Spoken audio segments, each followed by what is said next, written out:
জরায়ুর ক্যান্সার কি এবং কেন হয়, এর লক্ষণ কি, এ নিয়ে আমি একাধিক ভিডিও করেছি।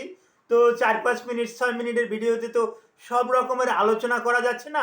আজকে আমি নূতন কিছু আলোচনা করব, বিশেষ করে কেন হয় এবং এর লক্ষণগুলো কি, এই লক্ষণগুলোর উপরে আমি আজকে একটু জোর দেব। তো প্রথমেই আমি বলে নেই, আমি একাধিকবার যদিও বলেছি পূর্বের ভিডিওগুলোতে, মূলত অ্যান্ডোমেট্রোসিসের ক্যান্সারকে, অ্যান্ডোমেট্রিয়ামে জরায়ুর ভিতরে একটা লেয়ার আছে যেটাকে আমরা অ্যান্ডোমেট্রিয়াম বলি। এই অ্যান্ডোমেট্রিয়ামের ক্যান্সারকেই কিন্তু জরায়ুর ক্যান্সার বলা হয়।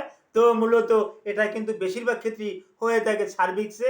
আর সার্ভিক্সটা হলো জরায়ুর নিচের অংশ, যেটা যোনির ভিতরে থাকে, যেটা দেখতে লম্বা লম্বা একটা লেজের মতো যোনির ভিতরে থাকে, যৌনাঙ্গের ভিতরে থাকে, ভ্যাজাইনের ভিতরে থাকে। এটা লম্বায় 1 থেকে 1.25 ইঞ্চি পরিমাণে লম্বা হয়ে থাকে। এখানেই সাধারণত বেশি বেশি হয়। এখানে বেশি বেশি কেন হয় এ ব্যাপারেও আমি একটু আলোচনা করব। আসসালামু আলাইকুম রহমতুল্লাহি ওবারাকাতুহু। আমি ডাক্তার মীর শহীদুল ইসলাম। আমার চেম্বার শুভেচ্ছা 255, ঐতিহ্যবাহী শেখঘাট, সিলেট। গুগলে গিয়ে ডাক্তার মীর শহীদুল ইসলাম কথাটি লিখে আলোচনা করলে বা সার্চ দিলে আপনি কিন্তু আমার সম্পর্কে বিস্তারিত তথ্য পেয়ে যাবেন। জি দর্শক শ্রোতা, আমি একাধিকবার জরায়ুর ক্যান্সার নিয়ে কিন্তু আমি আলোচনা করেছি।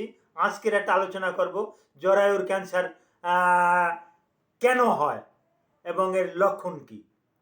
জরায়ুর ক্যান্সার বিভিন্ন কারণে হতে পারে, তবে প্রধান কারণগুলোর ভিতরে অল্প বয়সে যৌন মেলামেশা করা। আপনার অল্প বয়সে যদি যৌন মেলামেশা করে তাহলে কিন্তু এটা হয়ে যায়।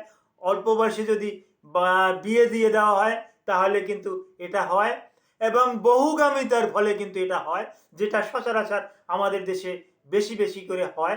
পোস্টেট প্রোস্টেট কোয়ার্টারের যে মহিলারা আছে, মেয়েরা আছে, পোস্টেট কোয়ার্টার দ্যাট মিন্স পতিতালয়, এই পতিতালয়ের যে সমস্ত মেয়েরা আছে তাদের ভিতরে কিন্তু আমরা বেশি বেশি করে এই জরায়ুর ক্যান্সার কিন্তু বেশি বেশি করে পাই, সার্ভিক্সের ক্যান্সার কিন্তু বেশি বেশি করে কিন্তু আমরা পাই।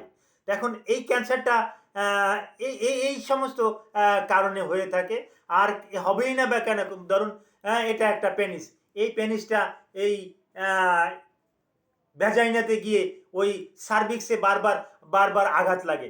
সার্ভিক্সে যখন বারবার আঘাত লাগে তখন কিন্তু এই সমস্যাটা হয়ে যায়, এবং অল্প বয়সে যখন ডেলিভারি হয়, বাচ্চা হয়, তখন ওই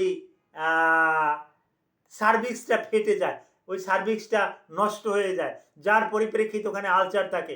এই আলসারটা আর শুকাতে চায় না, ডাক্তার দেখানো হয় না, লজ্জা শরমে বিভিন্ন কারণে ডাক্তারের কাছে যাওয়া হয় না, যার কারণে এখানের এই আলসারটা থেকেই যায়। ওখান থেকে কিন্তু এই ক্যান্সারের আস্তে আস্তে পুরাতন ক্ষত থেকে কিন্তু ক্যান্সারের কিন্তু উৎপত্তি। এখন এই ইউটেরাস ক্যান্সারের লক্ষণ কি, আজকের লক্ষণগুলো বলবো। লক্ষণগুলো মনোযোগ সহকারে শুনুন। প্রচণ্ড তলপেটে ব্যথা, এত ব্যথা, ব্যথা সে কান্নাকাটি করবে না, কান্নাকাটি করে থাকতে পারবে না। মোচড়ানো একটা ব্যথা, ক্ষুধামন্দা, ওজন বেড়ে যাওয়া অথবা ওজন কমে যাওয়া। বেশিরভাগ ক্ষেত্রেই ওজন কমে যায়, শরীরটা শুকিয়ে যায়, এবং রক্তস্রাব যাওয়া, মাসিক কম হওয়া অথবা মাসিক বেশি হওয়া, মাসিকের রক্তটা বন্ধ না হওয়া, হলুদাভাব স্রাব যাওয়া, স্রাবটা সাধারণত হলুদাভাব হয়ে থাকে। অনেক সময় স্রাবটা দধির মতো ছাকরা ছাকরা এরকমেরও আমাদের কাছে রুগীরা বর্ণনা দেয়, বা পরীক্ষা নিরীক্ষায় এটাও পাওয়া যায়। এবং কারো কারো ক্ষেত্রে সবুজ সবুজ সবুজ এবং হলুদ এটার মিশ্রণে হয়ে যায়, এবং কারো কারো ক্ষেত্রে অত্যন্ত বিশ্রী দুর্গন্ধযুক্ত স্রাব যায়। এই সাদা স্রাবটা হোয়াইট ডিসচার্জটা চলতেই থাকে, এটা আর বন্ধ হয় না। এবং বিশেষ করে পরিধায়ের প্যান্ট্রি এবং পেটিকোট, এতে যদি লাগে, এই স্রাবটা লাগে, দাগ পড়ে যায়। এই দাগটা সাবান দিয়ে ধুলেও সাধারণত যায় না। আমাদের কাছে রুগীরা বলে যে আমরা স্যার আমার প্যান্ট্রি জাইঙ্গা, এগুলো সাবান দিয়ে ধুয়ে দেই, কিন্তু তারপরেও কিন্তু যাচ্ছে না। এই রকমের লক্ষণগুলোকে নিয়ে কিন্তু রোগীরা আমাদের কাছে আসে, পরীক্ষা নিরীক্ষা করাই। হ্যাঁ, বিশেষ করে হিউম্যান পেপিউলোমা ভাইরাস, এটাও একটা সমস্যা, এর টিকাও দেওয়া যায়। হ্যাঁ, এসপিভি টিকা আছে। এজন্য আমরা বিশেষ করে পেপস টেস্টটা করে থাকি।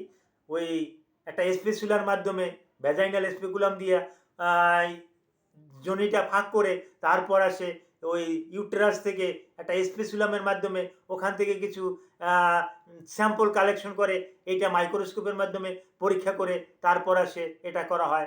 তারপর আসে CT scan, MRI, CA-125, CA-19.9, হ্যাঁ, এরকমের, অর্থাৎ 19.9, এরকমের আরও কতগুলো টেস্ট আছে। এই টেস্টের মাধ্যমে আমরা কিন্তু ক্যান্সারটা শনাক্ত করতে পারি। আর ক্যান্সারটা যখনই শনাক্ত হয়ে যাবে, ডাইরেক্ট অনকোলজিস্টের কাছে যেতে হবে। অনকোলজিস্ট আপনাকে ত্রিমুখী চিকিৎসা দেবে। হয় ওটাকে সার্জারি করবে, ওটাকে কেমোথেরাপি দেবে, হ্যাঁ, আবার একই সাথে রেডিওথেরাপি দিতে হবে। এই তিনটা একসাথে যদি দেওয়া হয়, আপনি পুরোপুরি সুস্থ হয়ে যাবেন। Thank you all.